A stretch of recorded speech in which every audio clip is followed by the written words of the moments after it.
ओम अज्ञानतिमिरान्धस्य ज्ञानाञ्जनच्छलाकया चक्षुरुन्मिलितं येन तस्मै श्रीगुरवे नमः। श्रीचैतन्यमनोभीष्टं स्थापितं येन भूतले स्वयं रूपः कदा मह्यं ददाति स्वपदान्तिकम्। वन्देऽहं श्रीगुरोः श्रीयुतापदकमलं श्रीगुरून् वैष्णवांश्च श्रीरूपं सागरजातं सहगणा रघुनाथान्वितं तं सजीवं साद्वैतं सावधूतं परिजनासहितं कृष्णचैतन्यदेवं श्रीराधाकृष्णपादान् सहगणललिता श्रीविशाखान्वितांश्च। हे कृष्ण करुणा सिंधु दीनबंधु जगतपते गोपेश गोपिकाकांत राधाकांत नमोस्तुते। तप्त कांचन गौरांगी राधे वृंदावनेश्वरी वृषभानुसुते देवी प्रणमामि हरिप्रिये। वंशकल्पतरुभ्यश्च कृपा सिन्धुभ्य एव च पतितानां पावनेभ्यो वैष्णवेभ्यो नमो नमः। जय श्री कृष्ण चैतन्य प्रभु नित्यानंद श्री अद्वैत गदाधर श्रीवासादि गौर भक्त वृंद।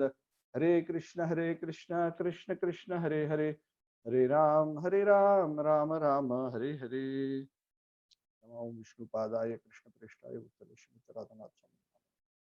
नमो ओम विष्णुपादाय कृष्ण प्रेष्ठाय भूतले श्रीमते भक्तिवेदांत स्वामी नामिने नमस्ते सारस्वती देवी गौरवाणी प्रचारिणे निर्विशेष। मुखम करोति वाचालं पंगुं लंघयते गिरिं यत्कृपातमहं वन्दे श्रीगुरुं दीनतारिणं परमानन्दमाधवं श्री चैतन्य ईश्वरम्। ओम तत्सत। I'd like to welcome everyone to the second last chapter in this summary talk on the various chapters of the Srimad Bhagavad Gita. So the 17th chapter is actually entitled Divisions of Faith. In Sanskrit, it is entitled as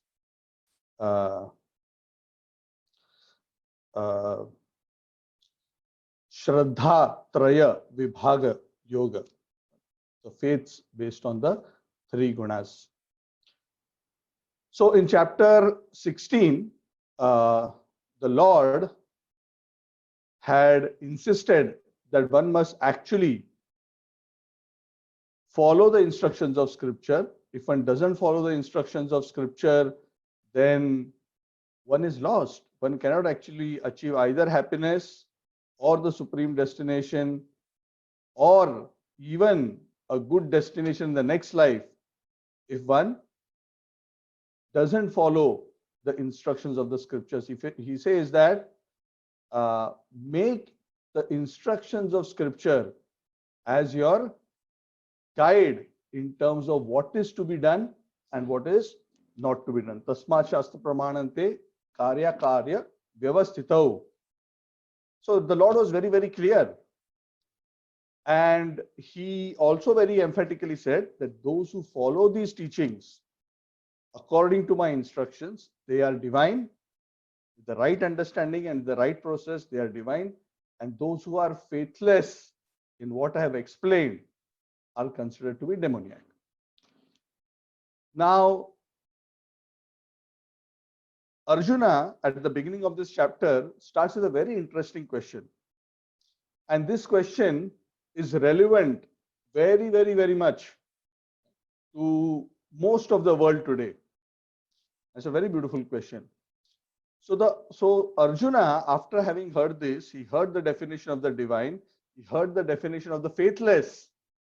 But he's wondering, there are so many people who are neither perfectly faithful, nor are they totally faithless. They lie somewhere in the middle. They have some kind of faith, but they are not actually following scripture or the scriptural process properly. So he's asking the Lord, oh Lord, what actually is the position of these people who are following some sort of a religious process with some kind of an understanding, but actually they are not taking reference to scripture. They are doing something based on their own understanding or hear and say, but it may not tally with the teachings of the scripture. What is the position of such practitioners. In which modes of nature are they to be understood, to be situated? So it's a very beautiful question, and it applies to the vast majority. And you can see, even when we talk to so many people in the world, and we see that so many people are following so many different varieties of religious understandings, so many different varieties of religious processes, spiritual processes. But most of them, 99.99%, they are neither aligned in terms of understanding or practice, neither understanding nor practice with the scriptural descriptions. So this question actually applies to the vast majority. So what exactly is the situation? Are they equally good, like the divine, or are they totally hopeless, like the faithless people? So the Lord begins by giving a very nice, beautiful, broad perspective to Arjuna. He explains and he says to Arjuna, Arjuna, see, those who have an understanding of me and the process properly based on what I have been describing to you all this while, those who understand my nature as the Supreme Personality of Godhead, as the source of everything, and they act in a detached way to please me, to serve me, these people go beyond the modes I've already explained. And that is why they achieve the supreme destination. But if a person doesn't take shelter of the proper understanding and the proper process, then he is not properly connected to me. He is actually taking shelter of the modes that he has acquired rather than taking shelter of the platform of transcendence. And if a person is influenced by the modes, how can he see things clearly? How can he judge things clearly? He's bound to come up with an imperfect understanding. He's bound to make mistakes. For a living entity, Arjuna, who's still conditioned soul and who's influenced by the modes, he doesn't have a proper view of reality. He doesn't understand things as they are.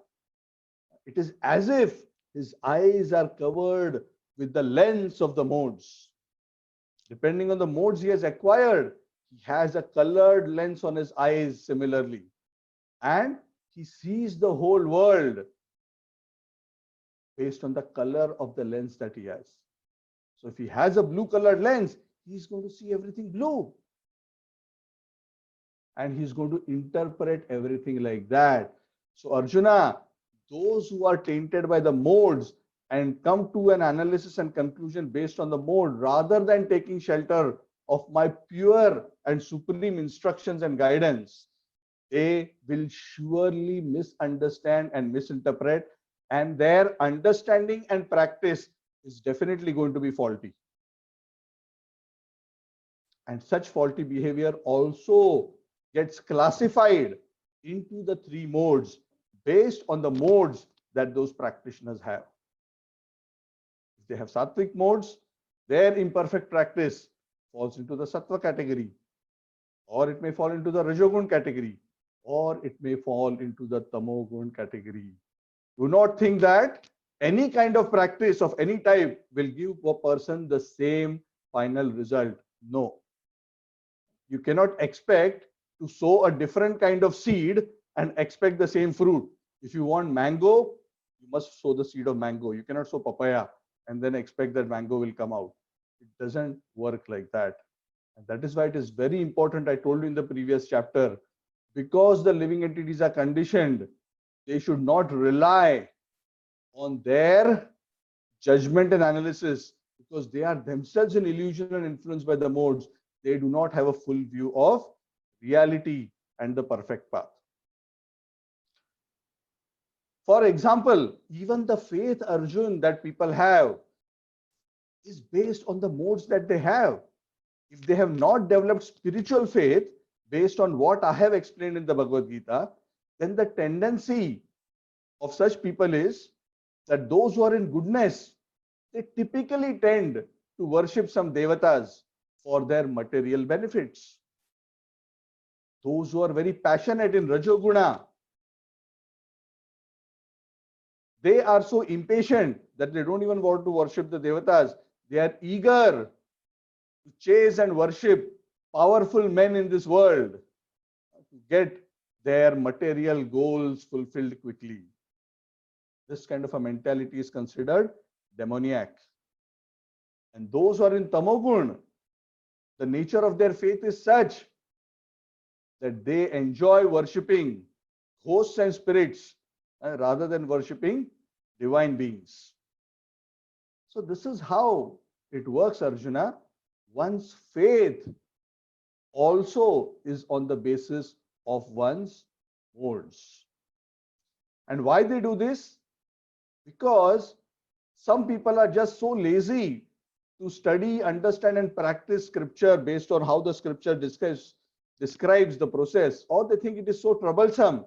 So they just come up with their own understanding of whom I should worship and how I should worship. That is why they fall into one of these three categories. And then there are another type of people who are between the faithless and the faithful. I call them the oversmart category. Oversmart means rather than follow the instructions of the scripture perfectly, they try to be oversmart and they come up with some extreme principles in the name of religion and spirituality. Actually, they do this just out of their ego, just to do a show off. They try to show themselves as great religious or spiritual people. Such people do severe kinds of austerities, such austerities which harm the body, cause so much distress to themselves, such kind of distress to the body and mind that even the Paramatma within the heart becomes displeased by these kind of activities. They do this impelled by their ego and they think that these kind of activities can actually give them spiritual progress. Examples of these are asuras like Vrikasur, who was cutting off his head. There are people in this world who try to give their body extreme pain by poking, by burning, by walking on fire, by piercing, and so many other ways.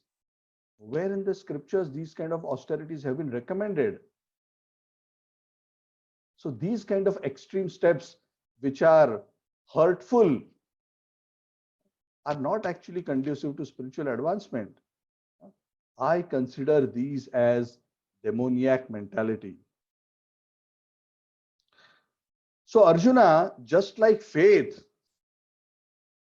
can be in the three modes if it is not based on my instructions, similarly, other common activities which are related to spirituality and our day-to-day life are also in the three modes. Examples, the food we eat, the kind of sacrifices we do, the kind of austerities that are performed, tapasya, and the kind of charity or dhan that is done. In fact, if one carefully observes the quality of these activities that a particular individual performs, from the quality, one can judge what is the mode of material nature that that particular individual is influenced by. And remember this principle, the mode which is impelling that activity, the result or the outcome will also be in the same mode. I told you, you cannot put the seed of one type and expect the fruit of the other. So the result of dana, yajna, tapa, and even food also depends on the nature or the quality of these various activities or substances. So Arjun, now let me describe to you for these four, the food, the yajna, the tapa, and the dana. What is the difference in quality between the modes of goodness, the mode of passion, and the mode of ignorance? So let's start with food because food is the most interesting. So the Lord says, food in the mode of goodness are those kind of foods which are fresh, juicy,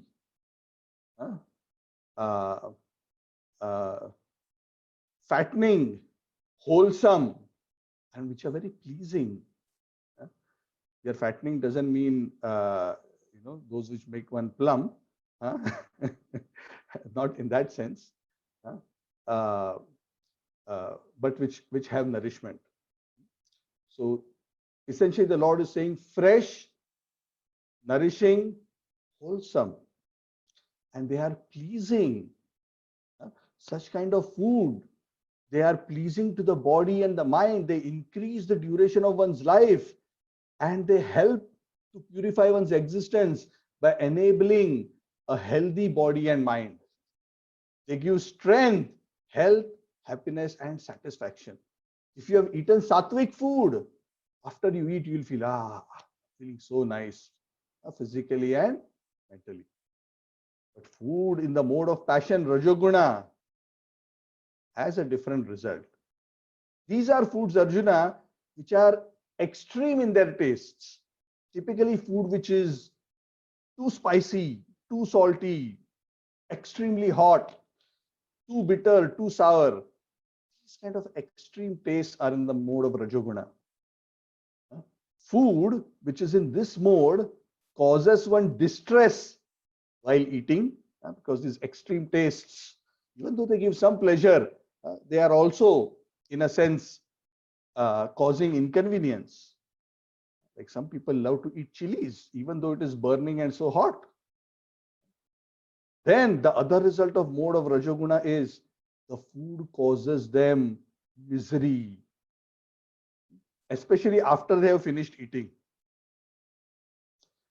I think this is a common observance. I think many of you may be able to relate to this, that after we have eaten a very spicy meal, especially when we sometimes go outside and we have eaten in a restaurant, after we have eaten, we don't get a good feeling. We find a kind of an uneasy, distressed feeling within the body. So the Lord says Rajogun food gives this kind of misery. Sattvagun food gives a sense of satisfaction and happiness. Also, Rajogun food, because it is so extreme in its tastes and typically so spicy and extreme, that it often leads to disease, especially in the future. So these are the characteristics of the food in the mode of passion. And on the other end of the spectrum, food in the mode of ignorance. This is food which is actually stale, which has been cooked long back. It has become putrid, tasteless, and decomposed. So we will think, who would like to eat these kind of things? But yes, there are people who like to eat these kind of things. Typically intoxicants, meat, they come into the category of mode of ignorance, because it is considered rotting. Any kind of flesh is considered to be rotting in nature. Also, food in the mode of ignorance are those foods which are remnants of another person, because that also spreads disease. Those are considered in the mode of ignorance, unless the exception is where the remnant may be of a very great soul. So this is how the Lord describes food in the qualities. And as we are discussing this, we should remember the key point the Lord is saying is, if you eat food in the mode of goodness, you will develop the quality of goodness in you. If you eat food in the mode of passion, Rajogun develops. And if you associate with food in the mode of ignorance, the Mogun will develop. So indirectly, the Lord is also saying or giving a guideline as to what kind of food one should eat. Then the Lord goes into the next area, which is sacrifices, yajna. So yajna in the mode of goodness is when yajna is performed according to scriptural directions. It is done as a matter of duty. Oh, I need to do this particular sacrifice. I'm expected. It is my duty. So I want to do it. It doesn't matter. I'm not doing this for any particular material gain, like many people do. I just want to do it because I ought to do it and I will do it properly according to scriptural regulations. That is in the mode of goodness. In the mode of passion are those people who do some yajna, but they are motivated fully by the desire of the result of the yajna. Some material benefit. Either they want some blessings from the devatas or they want to achieve a higher planet, some kind of benefit. And if it is not a gross benefit, then sometimes it is just for the sake of pride, just to show off. Oh, I'll do such a big puja and I'll show off to everybody. Oh, how wonderfully I'm doing such a big puja. I'm so religious. I'm so great. Then that will be a show off. So this kind of yajnas are also in the mode of passion. And what are yajnas in the mode of ignorance? In tamoguna, these are those kind of rituals and sacrifices where one doesn't even bother to properly follow scriptural instructions. One does things whimsically. Nowadays, it is very common. People, even when they have a pujari and they call up, a priest to perform a yajna in their own homes, many times before even the puja or the yajna begins, they negotiate with the pujari. What they negotiate? I have only 40 minutes. So please, you figure out how you're going to squeeze your 3-hour ritual within 40 minutes. And I'm going to pay you so much. You have to manage this because none of us can sit beyond 40 minutes. So the point is, they're not even bothered whether the process is proper or not. So this is mode of ignorance.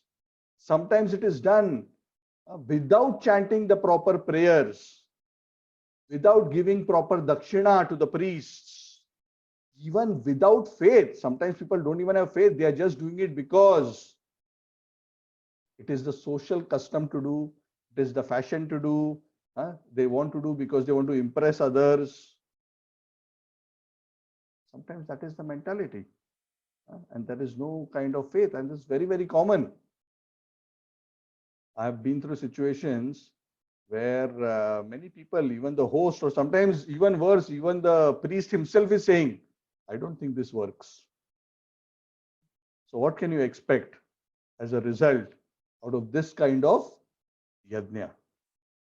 Another consideration for yajna, which is considered mode of ignorance, is when yajna is performed without the distribution of prasad at the end of the yajna.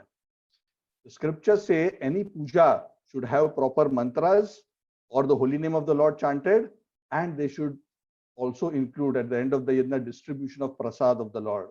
So that is also considered inappropriate. So this is the kind of mentality of the mode of ignorance, where it is done without faith, without proper process, with a mentality just to show off, or sometimes just for some kind of a change of recreation. Let us have a big puja, let's have a social event, and puja is the excuse. So then the Lord goes towards describing austerities. Austerities is tapa. Literally, what does tapa mean? Tapa, in very simple words, means undergoing voluntary inconvenience for a cause, for some purpose. That is tapa. So the Lord says there are 3 kinds of tapasya. Tapasya of the body, tapasya of speech, and tapasya of the mind. Each has 5 points, which the Lord explains. Tapasya of the body means things pertaining to the body which ought to be done, whether one likes it or not. What are they? Worshipping the Lord, the Brahmins, the Guru, the parents, even if it causes inconvenience to oneself, following their instructions, offering them respect properly. This is a must. This consists of austerity of the body. For example, scriptures say as soon as you see your spiritual master, you must offer obeisances. Failing to do so is considered a lapse in following the proper tapasya. Another point is cleanliness, external and internal cleanliness. The scriptures expect one bathes at least 3 times a day. Some people bathe, once in 3 days. So the expectation is once one should always be clean, both externally and internally. Internally means the mind and the heart is clean, and externally means the body is clean. Then comes simplicity, celibacy, and non-violence, ahimsa. Now, I'm not going to go into details of each of these points because otherwise we'll not be able to cover the class in half an hour. So please do refer for all these points, go through the Gita and the purport to understand them in detail. I think some of these points are pretty obvious. Celibacy and non-violence, not hurting others physically, emotionally, spiritually. And then the Lord explains austerity in speech. Even while speaking, one must be careful. One must ensure one speaks words which are truthful.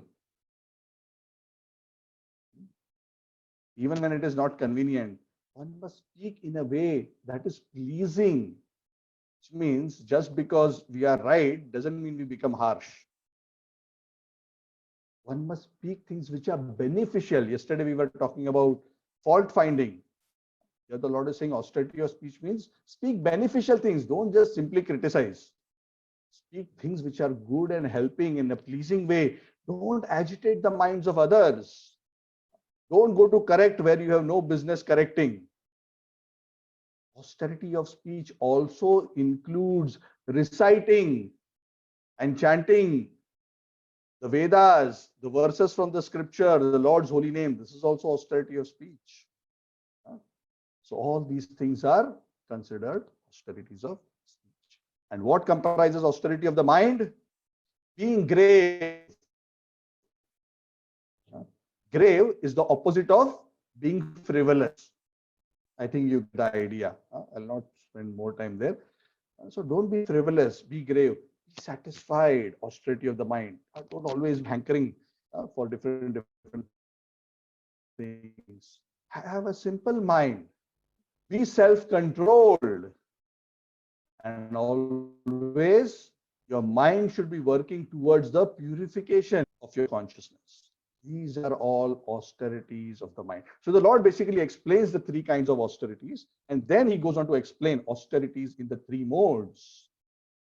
Says, Arjuna, the austerities that I mentioned earlier, if those austerities are done with proper faith, without expecting material benefits, and for the supreme cause, then those kind of activities are considered, austerities are considered in the mode of goodness. Those activities which are done out of pride for the sake of respect, honor, worship, that they will be respected for doing those austerities, such kind of austerities are in the mode of passion. They are neither stable nor are they permanent. While those austerities which are done where one tortures oneself or tries to destroy others or injure others, this kind of foolish austerities are considered in the mode of ignorance, tamoguna. Then there is charity, which is in the 3 modes. Again, the principle, Arjuna, is very similar. When charity is done without expectation of reward, just as a sense of duty, and when it is done for the proper person under the proper circumstances to a deserving candidate, that is considered very good. That is mode of goodness. But when charity is given not to help the other person, but rather with some expectation for oneself, with a desire for some kind of a return, or if it is done in a grudging mood, not that I want to give, but I have to give, so I'm just giving. And these kind of dan are considered rajogun. They are not considered high class. And the worst is when you give dan, but you give to an undeserving person, in an inappropriate time and circumstance, without proper attention and without proper respect. So that is not considered appropriate. If you are going to go around giving liquor to villagers before election, what is that done? That done is in the mode of ignorance. That is not going to get you anywhere or give you any auspicious result. So please understand, Arjuna, all these modes that I have described, if these activities which are generally considered purifying, yajna, dana, tapa, if they are done in the modes like what I described to you, then they will not give the same result like what they will give if they are done according to my instructions and with pure faith. Because when it's done based on my instruction and with a pure faith, they give a spiritual result. But here, all these activities are going to be tainted with the modes of material nature. All these activities are going to be defective because the right formula for all these principles which are meant for elevation is to do it for purification with a sense of duty and for the pleasure of the Lord. Then only one can be free from the modes, and then only one can achieve the supreme destination. And that is why Arjuna, like what I have been explaining throughout the Gita so far, whenever one does any of these activities of dan, tapaha, yajna, one must make these activities spiritual by adding 3 words to each of these activities. What are those 3 words? Tat Sat. Tat Sat. Om Tat Sat. Om Tat Sat. So what does this Om Tat Sat mean? Om Tat Sat is explained very beautifully for the Lord. Om Tat Sat is actually summarizing what the Lord has been explaining so far. Om Tat Sat in very simple word means working for the pleasure of the Lord, where one is detached from considerations of personal glory, personal enjoyment, but where the activities are done for the pleasure of the Lord. The word Om, which refers to the Lord, indicates that the supreme destination is the Lord. The word Tat refers to the activities which are being performed, and it indicates that those activities must be done in a detached way. And Sat indicates the object for which those activities must be performed. That those activities must be dedicated to Sat. Who is Sat? The Lord is the supreme Sat. And the activities must be performed for the pleasure of the supreme Lord.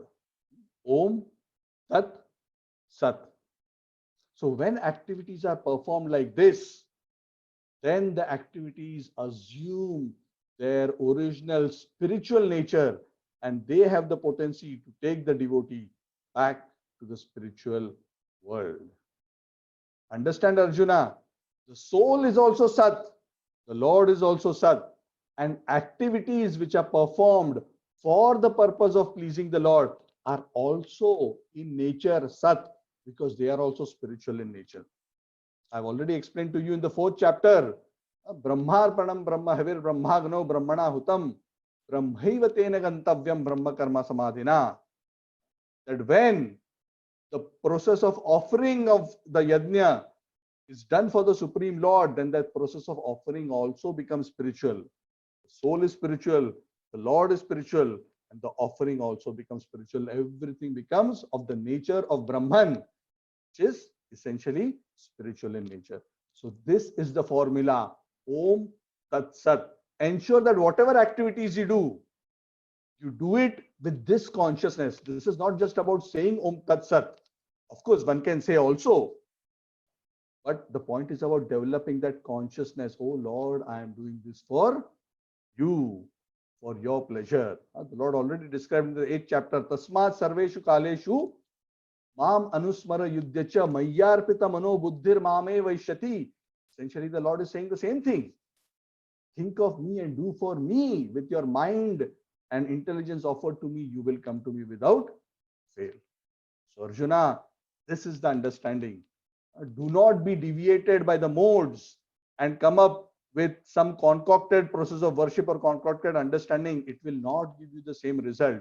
Understand scripture, follow scripture, and do it in a way for my pleasure. Because if activities are not done with this understanding, they will remain imperfect and incomplete. And because of that, those activities will not take you to the spiritual world. They may at best give you only temporary worldly benefits. So ensure that you bring into your life, into every activity, you make it spiritual by including these three words: Om, Tat, Sat. Okay, thank you very much.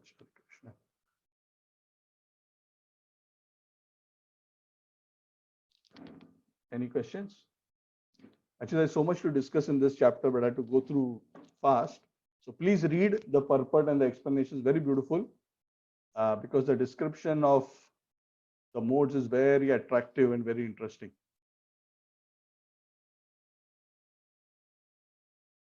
Hare Krishna, Prabhuji. Yes, Santaram Prabhu, how are you? Oh, fine, Prabhuji. Yes. Just want to know, we want to transcend these three modes of nature, and what type of food we need to take, what type of prasad we need to take. So I'm not. Is my So what query? the Lord has, yeah, sorry. Is my question is clear, Prabhuji? I think I understood. Yes. With respect to food, the Lord has already explained that food substances must be in the mode of goodness, like what the Lord has described. So, which is essentially patram, pushpam, phalam, toyam. Yeah, foods which are fresh in the mode of goodness. So, fruits, grains, vegetable, milk products, and the likes. The Lord says that such items to be in the mode of goodness must have a moderate taste, which means you can use some spice, but it should not be too spicy, or it should not be too sour. You can use all the tastes, but it should not be extreme. It should be balanced and moderate in taste. So in that way, they are pleasing to the senses and the body and the digestive system as well, and to the mind as well. But these are all the material characteristics of the food. But to make it spiritual, because our objective is not just to come to the mode of goodness, but to make every item spiritual. So we must add the three words to the sattvic food. You have to add Om, Tat, Sat. So the question is, to food, how do you add Om, Tat, Sat? Yes. So we add Om, Tat, Sat by Om, Tat, Sat means cooking the food for the pleasure of the Lord. What does that mean? That means that we cook and we offer the Naivedya to the Lord with love, with a sense of gratitude, and offer that food and then accept those remnants as the Lord's prasad.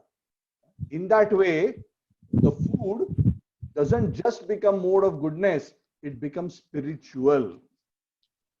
Because our goal is not mode of goodness, our goal is to come to the spiritual platform. So we have to add Om Tat Sat. We are not even stopping at the point of goodness. We must add Om Tat Sat to every activity. So for all the activities in the mode of goodness, we want to do that and also add Om Tat Sat on top of it, so that it doesn't remain in the modes, but becomes spiritual in nature. Does it answer your question? Yes, Prabhuji. Instead of Om Tat Sat, can we say Hare Krishna and do this thing, Prabhuji? Yeah. Om Tat Sat, the Lord is saying, essentially what he means is you have to do it with the consciousness of Om Tat Sat. What we mean is that offering the activity for the pleasure of the Lord should be there. The ritual can be whatever our gurus have taught us in terms of the process of offering, that is fine. But it comes down to Om Tat Sat, correct? Om Tat Sat means, oh Lord, I'm doing this for you. This is for you. Yeah. Just like when we do a yajna, what do we do? When the ahuti is offered, idam Krishnaya, idam na mama. Yes. That is how the ghee is offered into the fire, right? Or idam vishnave, idam na mama. What does that mean? It means exactly the same thing as Om Tat Sat. That is explained here. When we offer Naivedyam to the Lord, we say the mantras of the offering of the Naivedya. The devotees who are given second initiation are trained like that. The mantras that are given are actually, when you translate them, effectively they mean the same thing. Oh Lord, I am offering this to you. Om Tat Sat. So that is why those, especially those who have come to the point of sannyas, said they are supposed or they're expected. Of course, we should also work towards it, but they are absolutely expected to implement the idea of Om Tat Sat in each and every activity that they do. And their whole life is supposed to be Om Tat Sat, which means a life which is fully dedicated to the service of the Lord. All activities. For us, we may do some activities, some we'll do for ourselves, some we do for the Lord. But those who are fully dedicated to the service of the Lord, they are expected to come to that standard. And of course, that doesn't mean necessarily wearing saffron. But those who are great devotees, they come to the platform where their whole life is a life of service. Hare Krishna. Thank you, Prabhuji. Okay. Hare Krishna, Prabhuji. Minalji, Hare Krishna. Yeah, so what was mode of Arjuna when he was asking these questions? Or at the... Okay, Arjuna is actually a pure devotee of the Lord, but from the perspective of his birth and his guna and karma, he's a Kshatriya. And Kshatriya is typically a mixture of the mode of goodness and mode of passion. A Brahmana cannot fight like how Arjuna fights. He will not have that kind of a passion. A Brahmana, if you say, fight for a kingdom, he'll say, no, I am going to the forest and doing some austerity and puja. Keep the kingdom for yourself. Yeah, this is what happened actually when in the Ramayana. There's a beautiful story how when Vishwamitra Muni came into the assembly of Dashrath Maharaj got up from his seat. He gave his asan to Vishwamitra, made him sit there and said, I offer my entire kingdom to you. Take it. And then Vishwamitra smiled. He said, what will I do with the kingdom? I am Brahman. I am not interested. I have no desire for such. So thank you for giving it to me. I am giving it back to you. Take it. So that is his nature. Anyway, so what Krishna is trying to tell Arjuna is, Arjuna, your duty based on your guna and karma, your varnashram system, your position is such that your duty is to fight. So you must fight because that is your duty. But you must do it with detachment and you must do it for me. So that is how Arjuna makes his activity, which is impelled by his mode, he makes it spiritual. You understand? His nature is of the mode of passion, but he can make that activity spiritual by dedicating it to the Lord. So the material quality of that activity is removed and it becomes spiritual. So the Lord is not asking everybody to act like a Brahmin. The Lord is saying, whatever your nature, yat karoshi yadashnashi yat juhoshi dadasi yat tapasyasi kaunteya tat kurushva madarpanam. Whatever is your dharmic duty, you should perform, but do it with detachment and do it for me. In that way, you bring the element of Om Tat Sat into the performance of activity, and that Om Tat Sat makes that activity spiritual, even though otherwise, without Om Tat Sat, it may have been an activity in the mode of goodness, passion, or ignorance. Okay? Okay. Yeah.